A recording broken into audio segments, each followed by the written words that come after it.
A paz do Senhor, estamos aqui mais uma vez para falar da palavra de Deus, que é viva, que é poderosa e eficaz. E tem tudo de bom para mim e para você. Se você vai ver pela manhã, bom dia. Se for à tarde, boa tarde. Se for à noite, boa noite. Vamos interagir? Estamos trabalhando no livro de 1 Samuel. Estamos no capítulo 14. E é uma história linda, 1 Samuel, não é verdade? Em algum momento se identifica comigo e com você. Sabe qual é o título de hoje? Sua boca tem que ser fonte de bênção. Cuidado com o que você fala. Porque a Bíblia diz que da mesma boca pode proceder, né? Bênção ou maldição. Mas que eu e você entenda que a nossa boca tem que ser fonte de bênção. 24, do capítulo 14. Naquele dia os israelitas estavam fracos de fome, porque Saul havia feito este juramento: quem comer qualquer coisa hoje, antes de eu me vingar dos meus inimigos, será amaldiçoado. Por isso ninguém tinha comido nada o dia inteiro. Eles tinham ganhado uma guerra, né, daqueles povos, mas estavam fracos, porque infelizmente Saul, sem sabedoria, disse que naquele dia, se alguém comesse, ia ser amaldiçoado. Você agora entendeu que a nossa boca tem que ser fonte de bênção? Porque já era para eles terem se alimentado. A guerra eles tinham ganhado, mas eles estavam muito fracos. E se voltasse outra equipe, não é verdade? As consequências seriam terríveis. Então, se seu filho dá trabalho, seu esposo, abençoe. Diga que é uma bênção, mesmo que não esteja sendo, porque lá na frente vai ser uma bênção. Todos eles chegaram em um bosque e ali acharam mel por toda parte. Veja que tinha mel para eles se alimentar. Mas por conta que Saul disse que quem comesse ia ser amaldiçoado, estavam fracos com fome. Diante de uma luta sanguenta, eu e você tem que ter cuidado com o que fala.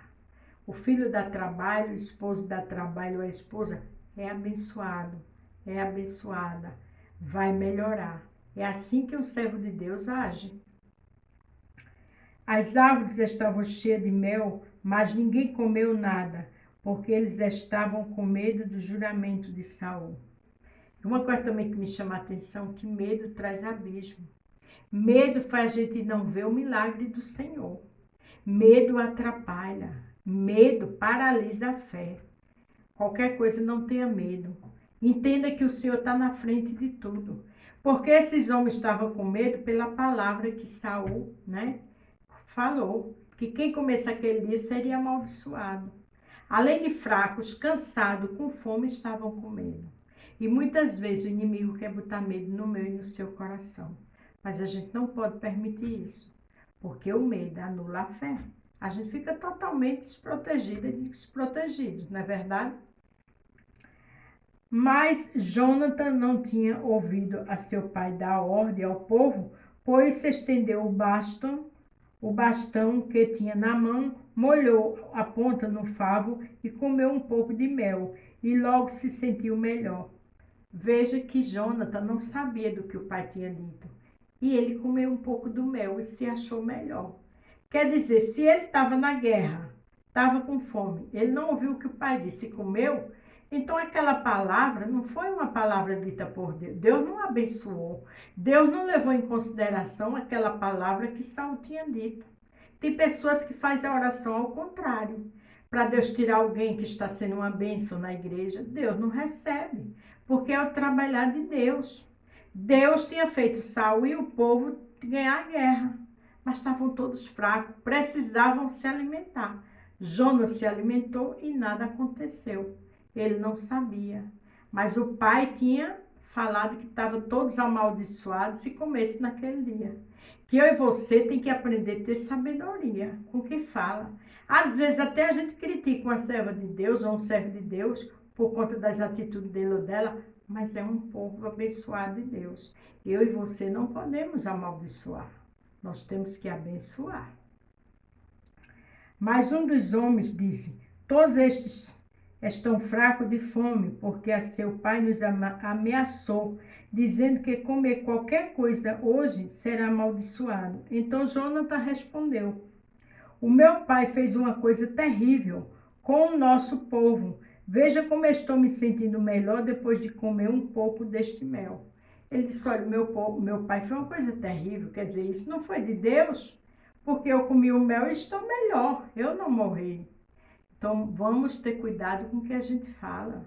Na nossa casa, no trabalho, na faculdade, abençoe. Independente da dificuldade, abençoe, porque a dor de hoje é a alegria de amanhã. A tristeza de hoje é o riso de amanhã. Então, abençoe, nada de maldiçoar. Teria sido bem melhor se hoje o nosso povo tivesse comido o alimento que tomou o inimigo quando derrotou a. Imaginem quantos filisteus mais eles teriam matado. Aí Jonathan disse: seria bem melhor que o povo estivesse de barriga cheia, porque o restante dos filisteus teria matado tudo, todos que estavam ali. Mas eles não comeram. Naquela guerra, por conta de uma palavra sem sabedoria de Saul. Que eu e você peça a Deus sabedoria em qualquer situação. Muitas vezes a gente pensa que aquela prova não é de Deus e diz que é do diabo. Muitas vezes a porta se fechou e fica amaldiçoando uma coisa que foi Deus. Então vamos ter cuidado. Vamos orar, buscar mais a presença de Deus para abençoar, para ter visão de águia que vem do Senhor. Naquele dia, os israelitas derrotaram os filisteus, lutando desde Mica até Aijalon. Essa altura, os israelitas estavam muito fracos de fome. Veja que eles venceram, mas eles estavam fracos de fome. Como eu já disse, a gente tem que ter cuidado. A gente ora, jejua, faz um voto que possa cumprir, para não ser voto de tolo. Mas tudo direcionado por Deus. Nós precisamos estar orando, estar lendo a palavra, estar jejuando, estar buscando e estar atento à voz do Senhor, para não fazer bobagem. Pois avançaram sobre o que havia tirado dos inimigos, isto e as ovelhas e as vacas e os bezerros, e o mataram ali mesmo e comeram a carne com sangue. Veja que naquela época não podia comer carne com sangue, mas eles já não aguentavam mais. Eles estavam caindo, mortos, fracos. Por quê? Porque Saul deu uma palavra que não vinha de Deus. Então a gente tem que estar sempre se alimentando da palavra. A gente tem sempre que estar vigilante. A Bíblia diz: orar, vigiar para depois orar. O vigiar é ficar atento e depois orar para fugir da aparência do mal. Não agir de impulso, porque isso traz consequência.